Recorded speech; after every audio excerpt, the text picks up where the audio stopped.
natin ulit. Ayan. Dami na. Diba? Sinabi ko sa inyo na 70%, halos 80% na. Mamaya yan, gabi, dire-diretso yan na kuhan. Di ba kahapon, konti lang, pero tignan nyo ngayon, oh. Oh, lumutang na yung mga uhay dyan. Lalo dun sa unang pinitakara dun. Okay, sharing is caring. Kung gaano karami dito sa harap na. Nakatago lang yung iba na. Ang haba ng uhay. Okay, ito yung ideal na tangkad nito. Na sa unang pinitak, pag ganito tayo ulit, sa wet season ay napakainam na ganito na. Diba? Oo.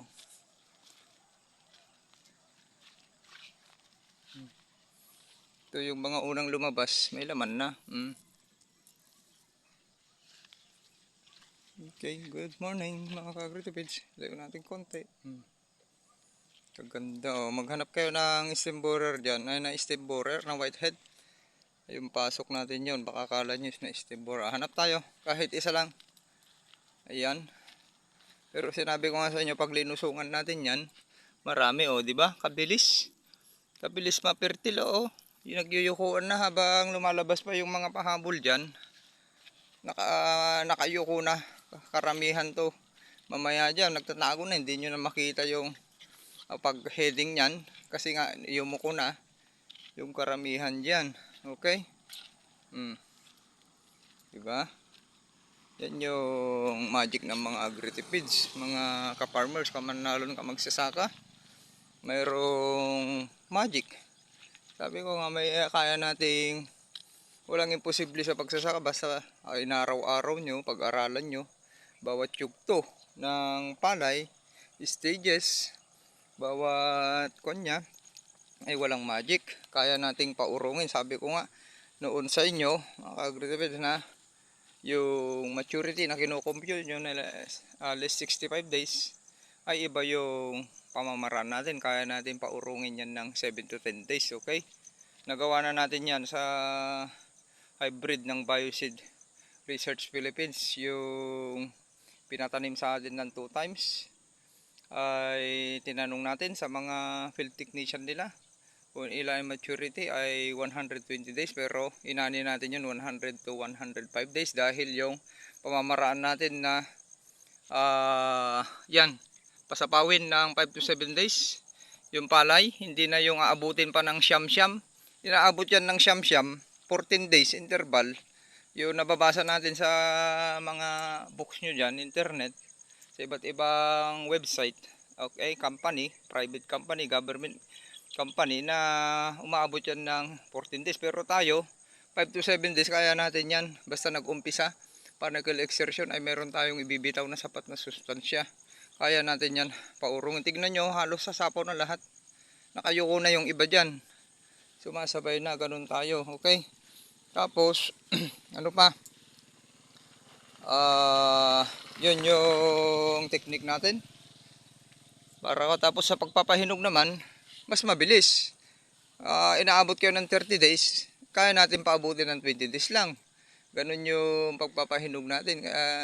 Minsan sa heading at saka umabot kayo 20 to 30 days. Naglalaro yan dahil nga walang sapat na sustansya at wala kayong ginagamit na foliar. Tayo, binibirahan natin dun sa baba, tapos habang may nasisipsip na sustansya, at dapat may tubig dahil yung tubig ang tagapaghatid ng sustansya para pupunta sa butil. Okay, para maging form, para maging kristal. Tapos ibubuster natin, sabi ko nga dextrose. Okay, papadaanin natin sa stomata. Yun yung ginamit natin na yield. Ayan, yung ginamit natin na yield more all purpose, natural all purpose foliar fertilizer na pagmamayari ng formulated and distributed by AgriSave International Corporation. Okay, maraming nagtatanong sa atin sa YouTube, sa Facebook, kung saan nabibili, kasi sinesearch sa Google. Wala talaga po yan dahil ang gumawa nga ay tayo. Okay, kaya isasabihin ko na lang kung available na sa market. Sa Facebook ipopost natin, tapos sa YouTube sige ibablog din natin. Okay, PM nyo kami. Okay, hindi yung iba't ibang kuan kasi pag iba yan, sigurado yan na yung produkto ay mapapatungan, patong-patong yan. Okay, ito naman yung SL28H natin. Nag-umpisa na rin yan dahil nga binuster na natin yan. Okay, pinakita na natin. Iatas ko sa YouTube sa mga ilang araw dahil kulang tayo sa time. O ayan o. Naglabasan na yung mga dikit-dikit na butil. Ayan. Okay. Sa good shed, sabi ko sa Ilocano, big na. Okay, sharing is caring. Ganun na lang. Magandang umaga sa ating lahat. Tara. Hatid-hatid na. Marami na rin yan lumabas. Dahil nga nakatago. Alam nyo yung SL, magtatago yan. Kaya ang mapapansin na lang natin dito sa pag naguhay. Ayan o. Dami na. O, yung sinasabi ko na lalagpasan natin, papantayan natin. Ayan. Yan yung mahigit 4 feet po yan. Okay. Mahigit malapit sa kanyan. Dibdib. Sharing is caring. Let's go. Ang kulit mo. Bye-bye. Happy farmers. Good afternoon ulit mga ka-agritipids. Time check. 1:10. Ayan. Tara. May pakay tayo dito. As usual. Tingnan natin yung ating mga alaga. Kung ano na. Hello. Ang init. Anong kung ngayon ang init. Mamaya itetest natin. Tingnan natin yung measuring test natin. Kung ano yung tawag doon. Temperature. Ayan na yung pala natin. Halos sasapaw na lahat. Okay. Ayan. Bisa nakikita natin. Ayan, isusum natin. Yung sinabi ko nga sa inyo na 80. Na mga nasa 90 na. Okay. Bukas ito ay 100% na. Kunti na lang yung pa isa-isa. Ayan na dililiman. Ayan. Okay. Yung mga yung mga nakayuko na yan. Unang lumabas noon. Ayan, yukong-yuko na. Ang kon na lang ay yung batok. At hindi na rin nagbukas. Ibig sabihin niya na fertile na. Kalalaki. Ayan. Pansin nyo. Ayan, kaya nga tignan na natin. Tignan nyo na kung paano sumapaw. Dahil yan, bukas yan ay magtatago na. Okay? Dahil sa bilis na yumuko. Mabigat. Saan ba tayo dadaan? Dito. O dun na. Okay, dito na lang para makita nyo rin yung SL28H na pinulyar natin. Okay. Ayan na. Kitang-kita niya yung effective na protocol natin. Okay, na may sapat na sustansya sa lupa. Plus may combination na organic foliar. Okay, natural and organic foliar. O, ayan. Dami nakabuka. Okay, marami tayong maililigtas. Tignan nyo naman, napakaganda. Sikat ng araw sa oras ng 1:10. Kita nyo na. Babagalan na natin.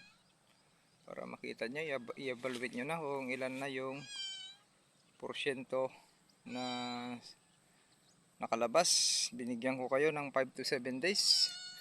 Hindi pa aabot sa ibinigay kong palugit sa inyo kung paano yung pamamaraan natin na hindi kwentong barbero. Yan, pinakita ko na sa inyo mga ka-Agritipid PH, yung sinabi ko sa group chat noon sa inyo na yung less 65 days nyo or 60 days ay kaya natin yan paurungin gamit yung pamamaraan ni Agritipid PH. At ito pinapakita ko sa inyo ng actual para hindi maging kwentong barbero. Okay, yung mga kwento-kwento lang sa kanto. Ito po ay matagal na nating sinubaybayan, pinag-aralan ng actual dahil tayo mismo yung hands-on dito.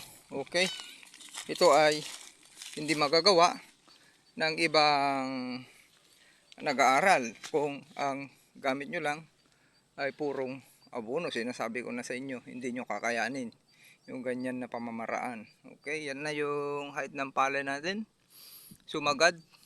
Yung puti ay 105 cm. Ayan. At linagpasan na natin. Ibig sabihin, sumubra na tayo sa 105 cm. Dahil itong variety na to ay may katangian na 99 to 105 centimeter. Okay? Kaya sakto na nakuha natin yung planting height. Linagpasan pa natin ng konti. Okay? Yan. Yung mga tinulos ko na yan, yun yung planting height na nasa brochure ng mga hybrid na to. Pinagtatanim natin. Ito naman yung SL 28H natin. Medyo nakatago yung uhay. Okay? Ika 24 days na napulyar natin. Ayan o. Kalalaki. Ayan, marami na yan naglalabasan na mga uhay yun o. Kitang kita ko. Kaso nakatago. Ayan na yung SL 28H natin. Tignan nyo. Yung mga lahat na nakikita nyo dyan na nakalitaw ay flag leaf shift na yan. Ganyan siya kakapal. Okay? Ayan. Nag-control tayo ng height. Gaya ng sinabi ko. Hindi ko pa na-upload. Yung diniscuss ko kahapon, nag-control tayo ng height. Dahil yung in-upload natin ay yung videos natin kay idol natin na Sir FDN, Integrated Farm, kay Sir Francis Nitura, yung world breaking project nila sa kanyang farm. Okay, i-break nila. Puntahan nyo YouTube channel natin para makita nyo yung mga detalyado videos na nakuhanan natin para i-break yung 500 kaban 448 ng SRI ng India ang i-break sa 500 kabans. Okay? Yun yung target ng FDN Integrated Farm. Okay, hope ay kakayanin. Okay? Napakaganda kung kakayanin para may i-transfer yung record dito sa ating bansa. Malaking tulong yon sa ating mga farmers dahil kaya pala na taasan, kaya nating i-break, at sa mga susunod pa ay mas madali na. Okay? Yan o. Kahahaba. Ito naman yung bintahe ng SL 28H. Okay? Wala naman damage sa tip, sa dulo ng mga uhay. Ito yung mga lumabas noon. Yan. Yan yung tulos natin na 4. Tingnan nyo. Napantayan na. Ayan na oh, mas mataas na. Oh, yan ay 4 feet na mahigit. Okay? Kaya walang imposible kung talagang gusto natin patangkarin yung palay. Ginagawa nga natin yung palay natin, inbreed, nagiging hanggang dibdib. Okay, yung pandak na palay, kayang gawin yan nag-retipid PH na gawing hanggang dibdib. Yung hanggang tuhod lang na palay. Okay, walang imposible. Kaya gritipid PH, kaya nating solusyonan yan. May kasamang theoretical na pag-research at actual. Tagal na natin nag-actual, okay? Tapos ano pa? Tapos ina-analysa natin yan, okay? Daming uhay. Lahat na nakikita nyo dyan na flag leaf shape, magkakaroon po yan ng uhay. Yan, tignan nyo na hanggang ngayon. Dahil sa mga ilang araw yan ay gilid na lang tayo titingin. Ganyan kahahaba yung lumabas na uhay at malalaki. Kung gaano kalalaki yung nakikita nyong lumabas na uhay dyan na butil, ganun din yan na magkakalaman, mabubusog hanggang sa gilid niya, ay mas madali nating punuin yung batok. Diba? Kuha natin yung ideal. Oh, ang dami na dito sa SL. SL 28S, di rin nagpapatalo. Okay, remember itong palay natin ay ang init. Para ipakita ko lang sa inyo ang palay. Yan yung LCC sa oras ng 1. Oh, magwa 120 na. Ayan, okay. Healthy pa rin. Tayong-tayo yung flag leaf na bukang-buka. Hindi yun nakaganyan, nakabilot na ganyan dahil sa sobrang walang habas na paggamit ng nitrogen. Urea, yung mga sanay gumagamit ng urea dyan. Urea lang ang alam na pampabinat ng palay. Pampaganda. Ayan. Shout out sa mga mahilig. Kaya kung yun yung pamamaraan nyo, wala tayong magagawa. Dagdagan nyo ng budget. Yung bulsa ninyo. Tapos pagod sa i-spray. Diba? Okay. Maraming salamat. Happy kami na sinishare. Happy ako na binabahagi. Happy kami sa mga admin natin dyan na nagtuturo sa Agritipid PH. Sa mga gustong magpa-add, PM nyo lang ako or sila sa Facebook account para may add ko kayo, para ma-search ko yung pangalan nyo, may add ko kayo sa group chat, okay? Ganyan, para makakuha pa kayo ng dagdag aral at maitaas nyo yung inyong mga ano. Ito yung pure organic natin, no? Puro uhay. Diba? Kita nyo? Nakabuka lahat. Ibig sabihin, ang dami na nating naisalba na nakabuka. Ayan. Habang lumalabas na yung uhay, nasa flowering stage na rin. Okay? Pag sa heading na yan, konti na lang yung magbubuka. Kasi yan, yung uhay, ito, yung nakabuka, pag mapipirtil na yan, nakakuha na ng sapat ng solar radiation, sustansya, sa 2 and 1/2 hours ay magsasara na yan. Okay na yan, safe na yan. Kung nagsara na yan, magiging ganyan na, malalaglag. Okay, ang init na, tara na. Sharing, screen, may itim. Nakita ko itong isang variety na to, mayroon black rice. Yan, yun. Yung black rice yun. Tapos mayroon din dun. Okay, nakita nyo ba? Sa dami niyan, dapat kung may dead heart dyan or whitehead na stem borer, ay nakikita na natin yan sa dami ng uhay. Remember, wala tayong insecticide, pesticide, fungicide, bactericide, herbicide na ginamit at iba pang side by side. Ganun si Agritipid. Ang ginamit lang natin na foliar, pinatigas natin yung pamamaraan natin. Early stage, pinatigas natin yung puno ng palay, dahon, para hindi mabutasan, hindi kayang ngat-ngatin, tusukin ng uod at mga mapanirang insekto pa dyan, mga hopper na sisira sana sa baba, ay mahihirapan sila dahil makunat. Yung balat ng ating palay ay makunat. Punta niyo YouTube channel natin, ang dami kong inaktwal na videos doon na binabali ko yung kahit yung sumibol lang na yung palay ay anong tunog. Tapos yung ano pa yung damo, ano yung tunog? Nagcrack-crack. Ibig sabihin magasmang matigas. Okay? Tapos pag hinahawi ko, ginaganyan ko ng kahoy, anong tunog? Parang buhangin. Yung dahon ay matigas. Ayan, tayo. Ganun, parang buhangin. Tatayo ka agad, hindi yung ginanunan mo. Nabali na. Ayan. Okay? Kadalasan yung last na kwan dyan, na magsasapaw yung malalim na bahagi. Yun yung sinolusyonan din natin noon na iron toxicity. Doon pumunta lahat. Tinis natin, yung pH nun ay bumabagsak 4.5 to 4. Yun yung nagkakaroon ng iron toxicity.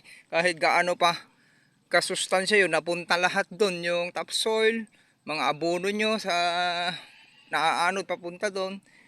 Dahil sa hindi makasingaw na gases doon, mating gas, kasama na yan, hindi pa na-decompose, nagkakasakit yung ugat. Paakyat naman yun, papunta sa puno, sa dahon, kaya doon pa lang natin nakikita sa 20 days plus days, nakikita natin na mayroon palang sakit yung palay. Okay, kaya nating habulin. Ano yung ginawa natin? Kadali.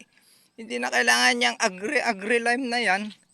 Kailangan, paano, itaas lang natin yung pH, patuyuan. Okay, kung kayang gawan ng kanal, ganun lang ginawa natin. Puntahan nyo ulit sa YouTube channel natin, detalyado, ipinost ko na lahat doon. Kung gusto nyo pumulot ng aral, punta kayo doon na inaktwal na natin lahat yun. Okay, ganun na lang. Happy Farmers, YouTube channel natin, Agritipid PH. Sama-sama, tulong-tulong, itaas ang ani at kita. Itaas ang ani ng bansa. Okay? Masaya kaming ibinabahagi sa inyo, mga admin dyan, mga kasama natin, hindi man admin, nagtuturo dyan, sila Ma'am Gracia, sila Sir Martin, hindi man nagme-message sa GC yan, pero maraming naka-message sa kanya ng private para ibigay yung protocol niya, sila Sir Bernard. Okay? Paminsan-minsan man lang nagme-mensahe dyan, yung protocol ang kinukuha sa kanila. Si Sir Lawrence, okay, pamilyang taga Pilrice ay nagbabahagi din yan.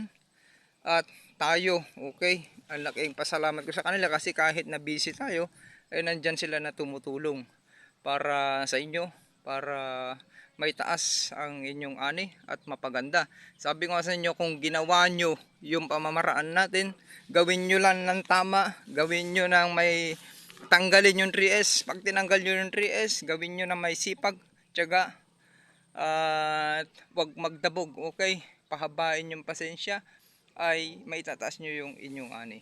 Okay, ganun na lang. Happy farmers! Mabuhay po sa ating lahat. Maraming salamat. Trabaho na. Morning ulit mga ka-agritipeds. Time check. Magsi 7 na. Tara na.